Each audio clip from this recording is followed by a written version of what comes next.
안녕하세요. 여러분의 건강한 삶을 위한 등대. 여기는 무병건강연구소입니다. 네, 저희 무병건강연구소와 매일매일 함께 하시면요. 정말 어디서도 쉽게 들을 수 없었던 귀한 건강 지식을 얻어가실 수 있을 겁니다. 그러니까 지금 바로 구독, 좋아요, 알림 설정 꼭 누르셔서요. 매일 업데이트되는 이 유용한 건강 정보들 절대 놓치지 마시길 바랍니다. 그리고 잠시만요. 혹시 지금 어느 지역에서 저희 방송 듣고 계신가요? 계신 지역을 댓글로 좀 남겨주시면 저희가 의견을 모아서 가장 많은 분들이 계신 곳을 중심으로 직접 찾아뵙는 오프라인 건강 세미나 이런 것도 한번 추진해볼까 하거든요.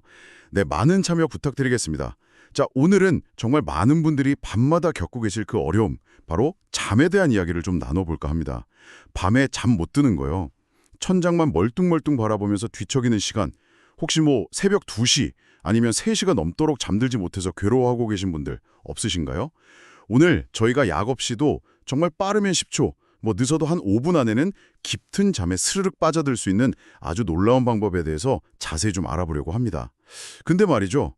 이 전문가 입장에서 보실 때 많은 분들이 이 잠 못 자는 문제, 이거를 그냥 좀 피곤하네, 이 정도로 좀 가볍게 여기시는 영향이 좀 있는 것 같아요.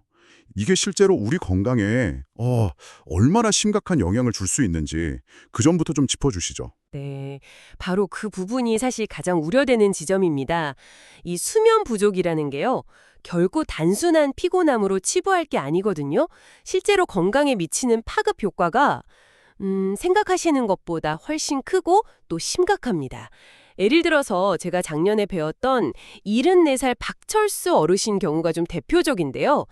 이분이 40년 동안 공직 생활 정말 성실히 하시고 퇴직 후에도 매일 산책 꼬박꼬박 하시고 금연, 금주까지 하시면서 건강 관리에 정말 철저하셨던 분이에요. 그런데 한 3년 전부터 불면증이 슬슬 찾아오더니 하루에 2~3시간밖에 못 주무시게 된 거죠. 처음에는 본인도 나이 들면 그럴 수도 있지 하고 그냥 넘기셨다고 하더라고요. 많은 분들이 그렇게 생각하시죠. 나이 들면 잠이 준다고. 맞아요. 박철수 씨처럼 나이가 들면 잠이 줄어드는 게 당연하다, 이렇게 생각하시는 거, 이게 정말 위험한 오해입니다. 박철수 씨는 불과 6개월 만에요, 상태가 눈에 띄게 확 나빠지셨어요.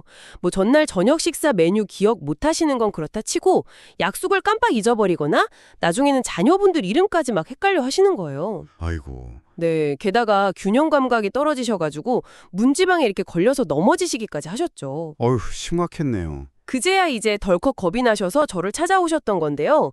오셔서는 혹시 이거 치매 초기 증상은 아닐까, 내가 자식들한테 짐이 될까봐 너무 두렵다고 막 토로하시더라고요. 그래서 저희가 정밀 수면 검사를 진행을 했죠. 근데 그 결과가 상당히 충격적이었습니다. 우리가 이제 뇌하고 신체가 제대로 회복되려면 전체 수면 시간의 한 20% 정도는 깊은 잠, 그러니까 서파 수면 상태여야 하거든요. 근데 박철수 씨는 그 비율이 단 3%에 불과했던 겁니다. 3%요? 와, 20%는 돼야 하는데 3%라니. 네, 그러니까 잠을 자는 시간 자체가 짧은 것도 문제지만 이 수면의 질이 정말 현저하게 떨어져 있었던 거죠. 수면의 질이 정말 중요하군요. 그렇습니다. 실제로 이 수면의 질 저하가 인지기능 저하, 그리고 치매 발병 위험을 높인다는 연구 결과가 상당히 많습니다. 2008년에 우리나라 치매 역학조사를 보면 우울증 환자의 치매 유병률이 3배나 높았고요. 아시다시피 우울증하고 불면증은 아주 밀접한 관계가 있잖아요. 네, 그렇죠. 또 다른 국제 연구에서는 이 수면 장애가 지속될 경우에 알츠하이머 발병 위험이 1.6배나 증가한다, 이런 보고도 있었고요. 하지만요, 이 수면 부족의 위험은 단순히 뇌 건강에만 국한되는 게 아닙니다. 우리가 좀 간과하기 쉬운 더 무서운 영향들이 많아요. 깊은 잠이 3%밖에 안 됐다니. 정말 수면의 질이 중요하다는 걸 딱 보여주는 수치네요. 단순히 잠을 못 자는 걸 넘어서 뇌 기능 저하나 치매 위험까지 연결된다니, 이건 정말 가볍게 생각할 문제가 아니네요. 그럼 뇌 말고 또 어떤 심각한 문제들이 생길 수 있다는 건가요? 제가 지난 한 20년 동안 6천 명이 넘는 환자분들을 만나왔는데요. 특히 60대 이상에서 이 수면 문제가 있을 때 좀 공통적으로 나타나는 심각한 건강 문제들이 몇 가지 있었습니다. 첫째는 바로 혈압 조절 문제입니다. 잠을 제대로 못 자면요, 우리 몸은 계속 긴장 상태에 놓이게 돼요. 스트레스 호르몬인 코르티솔 분비가 늘어나면서 혈관을 수축시키고 그 결과로 혈압을 오르게 되는 거죠. 실제로 만성 불면증 환자분들의 수축기 혈압은 정상적으로 주무시는 분들에 비해서 평균 한 20mm 정도 높게 나타나는 경우가 아주 흔합니다. 20이나요. 아유, 상당히 높네요. 네. 68살 이영희 어르신 사례가 좀 기억에 남는데요. 이분이 20년 넘게 혈압약을 드셨는데도 혈압이 160mm HD 밑으로 잘 내려가지 않았었어요. 근데 알고 보니까 이분이 아주 심각한 수면 장애를 겪고 계셨던 거죠. 그래서 저희가 수면 문제를 집중적으로 치료하고 수면의 질이 개선되니까요. 불과 석 달 만에 혈압이 130mm HD대로 안정되는 아주 놀라운 변화를 보이셨습니다. 와, 약으로도 안 되던 게 잠을 잘 자니까 잡힌 거군요. 그렇죠. 약물만으로는 조절되지 않던 혈압이 수면 개선으로 잡힌 대표적인 경우죠. 둘째는 면역력 저하입니다. 우리가 깊은 잠에 빠져 있을 때 우리 몸은 바이러스나 암세포와 싸우는 아주 중요한 면역세포들, 특히 T세포나 NK세포 같은 것들을 아주 활발하게 생성하고 또 재정비하거든요. 아, 잠잘 때 그런 일이 일어나는군요. 네. 그런데 잠이 부족하면 이 과정 자체가 방해를 받아서 면역체계가 약화될 수밖에 없는 거죠. 실제로 캘리포니아 대학의 한 연구를 보면요. 하루에 6시간 미만으로 자는 사람은 충분히 자는 사람보다 감기에 걸릴 확률이 무려 4.2배나 높다고 합니다. 4배 이상이요? 네. 셋째는 낙상 위험의 급증입니다. 이건 정말 우리가 간과하기 쉬운데 굉장히 치명적일 수 있어요. 잠이 부족하면 아무래도 반응 속도가 느려지고 균형 감각이 떨어지고 순간적인 판단력이 흐려지게 되죠. 72살 최만수 어르신은 한 3년간 불면증으로 고생하시다가 새벽에 화장실을 가려고 일어나셨는데 그만 문지방에 걸려 넘어져서 대퇴골이 부러지는 큰 사고를 당하셨어요. 아이고, 어르신들한테 낙상은 정말 위험한데. 맞습니다. 6개월간 병원 신세를 지시고 지금도 지팡이가 없으면 걷기 힘들어하세요. 근데 사고 당일 밤에요. 고작 2시간밖에 못 주무셨다는 사실이 밝혀졌습니다. 저는 만약 그날 밤 충분히 주무셨더라면 이런 비극적인 사고는 피할 수 있었을 가능성이 매우 높다고 생각합니다. 와, 정말 안타깝네요. 그리고 마지막으로 넷째, 당뇨병 위험 증가입니다. 수면 부족은 우리 몸의 인슐린 민감도를 떨어뜨립니다. 즉, 인슐린 저항성이 높아져서 혈당 조절이 어려워지고 이게 장기적으로는 당뇨병 발병 위험을 높이는 거죠. 특히 60세 이상 성인이 하루 6시간 이하로 잠을 자는 경우에 당뇨병 발병률이 눈에 띄게 증가한다. 이런 연구 보고들이 꾸준히 나오고 있습니다. 혈압, 면역력, 낙상 위험에 당뇨병까지. 정말 충격적입니다. 이게 단순히 밤에 잠 못 이루는 불편함을 넘어서 우리 삶의 질은 물론이고 어떻게 보면 생명까지 위협할 수 있는 아주 심각한 문제라는 생각이 드네요. 하지만 당장 잠 못 드는 고통이 너무 크니까 많은 분들이 수면제에 의존하게 되잖아요. 이게 과연 장기적인 해결책이 될 수 있을까요? 안타깝지만 수면제는 근본적인 해결책이 되기는 좀 어렵습니다. 오히려 의존성이라든지 부작용 같은 또 다른 문제를 야기할 수만 있죠. 78살 최영희 어르신의 사례가 이걸 좀 잘 보여주는데요. 이분이 5년 전에 불면증이 시작되셔서 병원에서 흔히 처방하는 졸피뎀 성분의 수면제를 복용하기 시작하셨어요. 처음엔 1년 정도는 약효가 아주 좋아서 한 알만 딱 먹으면 30분 안에 잠드니까 아이고 이제 살았다 싶으셨답니다. 네, 처음엔 효과가 좋다고들 하시죠. 그렇죠. 하지만 시간이 지나면서 내성이 생긴 겁니다. 한 알로는 이제 잠이 안 와서 2알, 3알, 나중에는 4알까지 복용량을 늘렸지만 예전 같은 효과는 얻기가 힘들었죠. 근데 더 큰 문제는 부작용이었습니다. 낮 시간에도 계속 멍한 상태가 지속되고 기억력이 눈에 띄게 떨어져서 했던 말을 자꾸 반복하는 일이 잦아지셨어요. 며느리님이 어머니 혹시 치매 증상이 아니신지 너무 걱정된다고 할 정도였으니까요. 주변에서 걱정할 정도로. 네, 결국 5년째 되던 해에요. 밤중에 화장실에 가려가 넘어져서 대퇴골 골절이라는 아주 큰 부상을 입으셨습니다. 근데 문제는 넘어진 상태로 거의 4시간 가까이 방치드셨다는 점이에요. 아마도 수면제의 영향으로 정신이 좀 몽롱한 상태였을 가능성이 높죠. 아이고, 4시간이나요? 네. 수술 후에 6개월간 입원 치료를 받으셨고 안타깝게도 지금은 지팡이 없이는 거동이 좀 불편한 상태가 되셨습니다. 참, 안타까운 일이네요. 네, 연구 결과들을 좀 보면요. 졸피뎀 같은 특정 수면제 성분은 복용 시에 낙상 및 골절 위험을 높이는 것으로 나타났습니다. 특히 65세 이상 고령층에서는 선망, 그러니까 갑작스러운 의식 혼란 상태를 유발할 위험이 6배 이상 높다는 보고도 있고요. 더 근본적인 문제는요. 수면제가 어떤 자연적인 수면을 유도하는 게 아니라는 점입니다. 약물로 뇌 활동을 억제해서 어떻게 보면 강제로 의식을 잃게 만드는 것에 가깝거든요. 아, 자연스러운 잠이 아니군요. 그렇죠. 그래서 수면제 복용자의 뇌파를 측정해 보면 우리 신체 회복과 기억 정리에 필요한 그 깊은 잠 단계가 현저히 줄어든 것을 관찰할 수가 있습니다.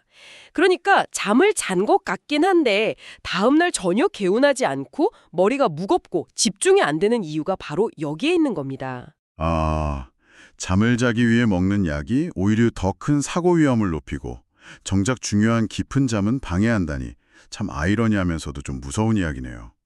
그렇다면 정말 약물의 도움 없이 우리 몸 스스로가 자연스럽고 또 안전하게 잠들 수 있도록 돕는 방법은 정말 없는 걸까요? 다행히도 방법이 있습니다.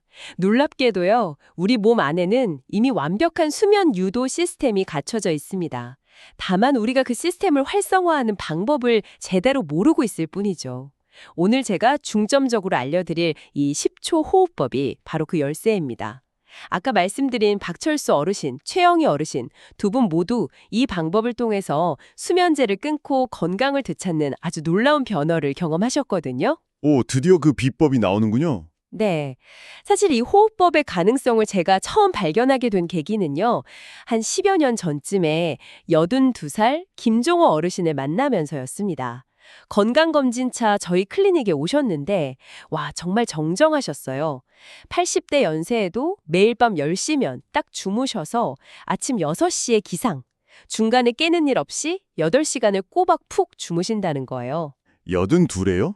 와, 대단하시네요. 네, 평생 수면제를 드셔본 적도 없다고 하셨고요. 그래서 제가 비결을 여쭤봤더니 매일 잠자리에 누워서 좀 특별한 호흡을 하신다고 하시더군요. 그 자리에서 직접 시범을 보여주셨는데 정말 단 몇 번의 호흡만으로도 몸이 눈에 띄게 편안해지는 걸 보고 제가 큰 영감을 받았습니다. 나중에 알고 보니까 이게 고대 인도의 요가 수행법 중 하나인 프라나야마, 즉 호흡 조절법에 뿌리를 둔 것이었습니다. 아, 요가에서 온 거군요. 불면증 환자 200명을 대상으로 임상 연구를 진행했습니다. 100명에게는 기존의 수면 관리법, 수면 위생 교육이나 필요하면 약물 같은 걸 썼고요. 다른 100명에게는 이 특별한 호흡법을 꾸준히 실천하도록 했습니다. 아, 비교 연구를 하셨군요. 결과가 어땠나요? 결과는 아주 인상적이었습니다. 기존 관리 그룹은 3개월 후에도 잠드는 데 걸리는 시간이 평균 45분 정도로 큰 변화가 없었고요. 수면의 질 개선도 좀 미미했습니다. 반면에 이 호흡법 그룹은 평균 8분 만에 잠드는 놀라운 결과를 보였습니다. 8분 만에요? 45분에서 8분으로. 와. 네. 참가자의 73%가 일주일 안에, 추가로 22%가 2주일 안에 효과를 경험했고, 3주 이상 걸린 분은 5명에 불과했습니다. 그리고 수면 다원 검사를 통해서 확인해 본 결과 깊은 잠 단계가 평균 30%나 증가했습니다. 깊은 잠이 30%나요? 와, 이건 정말. 네. 게다가 부가적으로 평균 혈압이 5ml 감소하고 인지기능 검사 점수가 20% 향상되는 효과까지 나타났습니다. 처음에 말씀드렸던 그 박철수 어르신도 바로 이 호흡법 그룹에 속해 계셨고 이걸 통해서 기억력 저하와 불면증을 극복하신 거죠. 평균 8분 만에 잠들고 깊은 잠이 30%나 늘어났다니. 이야, 이건 정말 대단한 결과인데요. 단순한 심호흡과는 분명히 다른 뭔가 특별한 게 있는 것 같습니다. 도대체 어떤 원리로 이런 극적인 효과가 나타나는 건지 정말 궁금합니다. 네, 맞습니다. 이 호흡법은 그냥 숨을 깊게 쉬는 것과는 차원이 다릅니다. 우리 몸의 자율신경계를 직접적으로 조절하는 아주 과학적인 원리에 기반하고 있습니다. 우리 몸에는 서로 이제 반대 작용을 하는 두 가지 자율신경이 있잖아요. 교감신경과 부교감신경. 네, 엑셀이랑 브레이크 같은 거죠? 정확합니다. 교감신경은 위기 상황에 대비해서 몸을 흥분시키는 엑셀러레이터 역할을 하죠. 심장을 빨리 뛰게 하고 혈압을 높이고 근육을 긴장시키고.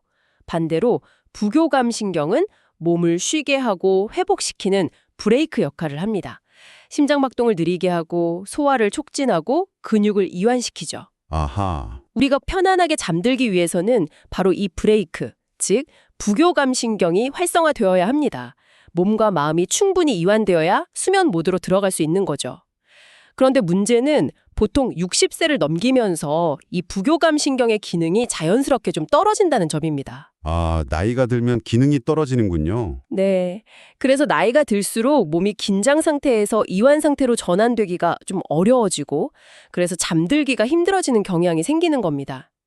여기서 아주 중요한 역할을 하는 신경이 바로 미주신경, 메이거스 너브입니다. 미주신경이요? 네.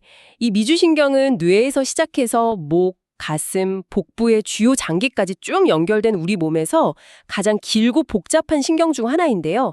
이게 부교감 신경계의 핵심 통로라고 할 수 있습니다. 이 미주신경이 제대로 자극받고 활성화되면 우리 몸은 자연스럽게 휴식 및 소화 모드, 즉 이완 상태로 전환되어서 잠들 준비를 하게 되는 거죠. 그 신경을 자극하는 거군요. 바로 그거죠. 오늘 소개해드리는 이 10초 호흡법은 바로 이 미주신경을 아주 효과적으로 자극하는 방법입니다. 특히 숨을 참는 7초가 이 호흡법의 가장 핵심적인 부분이라고 할 수 있습니다. 7초 참는 거요? 네. 구체적으로 각 단계가 어떻게 작용하는지 좀 보면요. 먼저 4초간 코로 숨을 들이마실 때 행경막이 아래로 내려가면서 미주신경을 부드럽게 자극합니다. 그 다음 7초간 숨을 참을 때 이때 혈액 속 이산화탄소 농도가 일시적으로 약간 높아지는데요. 이것이 뇌의 호흡 중추를 자극하고 결과적으로 미주신경을 매우 강력하게 활성화시킵니다. 이 단계가 바로 부교감 신경을 깨우는 가장 결정적인 순간인 거죠. 아하, 그 7초가 핵심이군요. 맞습니다. 그리고 마지막으로 8초간 입으로 천천히 숨을 내쉴 때 횡격막이 위로 올라가면서 심장을 부드럽게 마사지하는 효과를 주어서 심박수와 혈압을 낮추는 데 도움을 줍니다. 이 전체 호흡 과정, 특히 숨을 참고 천천히 내쉬는 과정은 뇌에서 신경 안정 효과가 있는 가바라는 신경 전달 물질의 분비를 촉진합니다. 동시에 기분을 좋게 하는 세로토닌과 수면을 유도하는 멜라토닌의 분비에도 긍정적인 영향을 미치고요. 실제로 저희 연구에서도 이 호흡법을 시행한 참가자들은 단 5분 만에 부교감 신경 활성도가 평균 60%나 증가하는 것을 심박 변이도 HRV 측정을 통해서 객관적으로 확인했습니다. 와, 60%나요? 대단하네요. 아하, 그러니까 이게 단순히 숨쉬기 운동이 아니라 호흡의 리듬, 특히 그 숨을 참는 시간을 조절해서 우리 몸의 이완 시스템, 특히 미주신경을 직접적으로 딱 자극하는 거군요. 원리를 알고 나니까 더 신뢰가 가고 이거 정말 꼭 해보고 싶다 이런 생각이 듭니다. 그럼 20초 호흡법, 어떻게 해야 제대로 효과를 볼 수 있을까요? 정확한 방법을 좀 알려주시죠. 네, 이게 정확한 방법을 따라서 꾸준히 실천하는 것이 무엇보다 중요합니다. 어설프게 따라하면 오히려 잠이 확 달아날 수도 있으니까요. 지금부터 제가 알려드리는 단계를 차근차근 익혀보시길 바랍니다. 자, 1단계는 환경 준비입니다. 침실 온도는 너무 덥거나 춥지 않게 약간 서늘한 느낌이 드는 18도에서 20도 정도가 가장 좋습니다. 베개는 목이 너무 꺾이지 않고 척추와 자연스러운 일직선을 유지할 수 있도록 너무 높지 않은 것을 사용하시고요. 조명은 완전히 소등하거나 아주 희미한 간접 조명만 두어서 수면 호르몬인 멜라토닌 분비가 방해받지 않도록 하는 것이 중요합니다. 네, 온도, 베개, 조명 알겠습니다. 2단계는 몸의 긴장 풀기입니다. 침대에 편안하게 누운 자세에서 눈을 감고 의식적으로 온몸의 힘을 쭉 빼세요. 특히 잠들기 전에 자신도 모르게 힘이 들어가기 쉬운 어깨, 목, 턱 지변의 긴장을 풀어주는 것이 중요합니다. 발끝부터 시작해서 발목, 종아리, 허벅지, 엉덩이, 허리, 배, 가슴, 어깨, 팔, 목, 얼굴 근육 순서로 점진적으로 힘이 스르르 빠져나가고 이완되는 것을 한번 느껴보세요. 혀도 힘을 빼서요. 혀끝이 아랫니 뒤쪽, 입천장 있죠. 거기에 살짝 닿도록 하는 것이 도움이 됩니다. 혀 위치도 중요하군요. 네. 네. 3단계는 이제 본격적인 10초 호흡법, 즉 478 호흡 실행입니다. 이 숫자의 리듬을 지키는 것이 핵심인데요. 먼저 코로 4초간 천천히 숨을 들이마십니다. 이때 가슴이 아니라 배가 이렇게 부풀어 오르도록 복식 호흡을 하는 것이 중요합니다. 잘 모르겠으면 한 손을 가슴에 다른 손을 배에 올려놓고 배만 움직이는지 확인하면서 마음속으로 하나, 둘, 셋, 넷을 세면서 깊게 들이마셔보세요. 코로 4초, 배로 숨쉬기. 네. 다음 7초간 숨을 자연스럽게 멈춥니다. 이것이 아까 말씀드린 대로 미주신경을 가장 강하게 자극하는 핵심 단계입니다. 들이마신 숨을 딱 멈추고 편안하게 7초를 유지합니다. 처음에는 7초가 좀 길게 느껴질 수 있어요. 너무 힘들다면 억지로 참지 마시고 5초부터 시작해서 점차 시간을 늘려가시면 됩니다. 중요한 것은 편안하게 멈추는 것이지 얼굴이 빨개지도록 참는 게 아닙니다. 네, 7초 참기. 힘들면 5초부터. 네. 마지막으로 입으로 8초간 길고 천천히 숨을 내쉽니다. 입술을 살짝 오므리고 후 하고 부드럽게 소리를 내면서 하나부터 8까지 세는 동안 숨을 완전히 비워냅니다. 이때 몸 안의 공기뿐 아니라 낮 동안 쌓였던 긴장이나 걱정거리까지 모두 함께 빠져나간다. 이렇게 상상하시면 더욱 효과적입니다. 입으로 8초 내쉬기. 후 하고. 네. 4단계는 반복입니다. 이 4-7-8 호흡 사이클을 총 4번 반복합니다. 저희 연구 결과를 보면 대부분의 참가자들이 4번을 다 마치기도 전에 졸음을 느끼거나 잠이 들었습니다. 매번만 하면 되는군요. 네. 만약 4번을 했는데도 잠이 오지 않는다면 잠시 그냥 편안하게 쉬면서 몸의 감각에 좀 집중하다가 한 5분 정도 후에 다시 4번의 호흡을 시도해 볼 수 있습니다. 하지만 한 번에 10번 이상 과도하게 반복하는 것은 오히려 정신을 맑게 하는 각성 효과를 줄 수 있으니 피하는 것이 좋습니다. 아, 너무 많이 하는 건 안 좋군요. 4번씩. 네, 마지막 5단계는 개인별 맞춤 조절입니다. 처음 한 일주일 정도는 연습 기간이라고 생각하고 꾸준히 시도하는 것이 중요해요. 7초 숨 참기가 너무 어렵다면 5초나 6초로 시작해서 익숙해지면 점차 7초로 늘려나가면 됩니다. 호흡의 길이 자체도 개인의 폐활량이나 편안함에 따라서 조절할 수 있어요. 4-7-8이 기본 비율이지만 최고가 작은 분은 3-6-7, 폐활량이 아주 좋은 분은 5-8-9처럼 그 비율, 대략 흡기, 참기, 호기 비율이 1-1-7-5-2 정도 되거든요. 그 비율을 유지하면서 자신에게 맞는 편안한 리듬을 찾는 것이 중요합니다. 생각보다 간단하면서도 아주 체계적인 방법이네요. 숫자를 세면서 따라하면 되니까 누구나 정말 쉽게 시도해 볼 수 있을 것 같습니다. 꾸준히 연습해서 몸에 익히는 게 중요하겠군요. 그런데 이 10초 호흡법을 꾸준히 실천했을 때 단순히 잠을 잘 자게 되는 것 이상의 효과도 기대할 수 있을까요? 아까 말씀해주신 박철수 어르신이나 최영희 어르신처럼 다른 건강상의 긍정적인 변화도 있었는지 궁금합니다. 네, 당연히 그렇습니다. 숙면은 어떻게 보면 시작일 뿐이고요. 그로 인해서 따라오는 건강상의 이점은 정말 다양합니다. 박철수 어르신의 경우 불면증 개선과 함께 가장 눈에 띄었던 변화는 바로 인지 기능의 회복이었습니다. 3개월 후에는 손주들 생일까지 정확히 기억해내실 정도로 기억력이 좋아지셨고요. 무엇보다 아침에 일어났을 때 머리가 맑고 개운하다는 말씀을 자주 하셨어요. 깊은 잠을 통해서 뇌 기능이 회복된 결과죠. 와, 기억력까지 좋아지셨군요. 네, 그리고 5년간 수면제에 의존하셨던 최영희 어르신은 어땠을까요? 수면제 없이 잠드는 데는 한 3개월 정도 시간이 좀 걸리셨지만 결국 약을 완전히 끊으셨습니다. 근데 더 놀라운 것은 낙상사고 후에 불안정했던 그 균형 감각이 눈에 띄게 향상되어서 이제는 지팡이 없이도 곧잘 걸으신다는 점입니다. 와, 지팡이 없이요. 대단하네요. 네. 며느님 말씀으로는 어머니가 예전처럼 총명해지시고 활기가 넘치신다면서 무척 기뻐하셨습니다.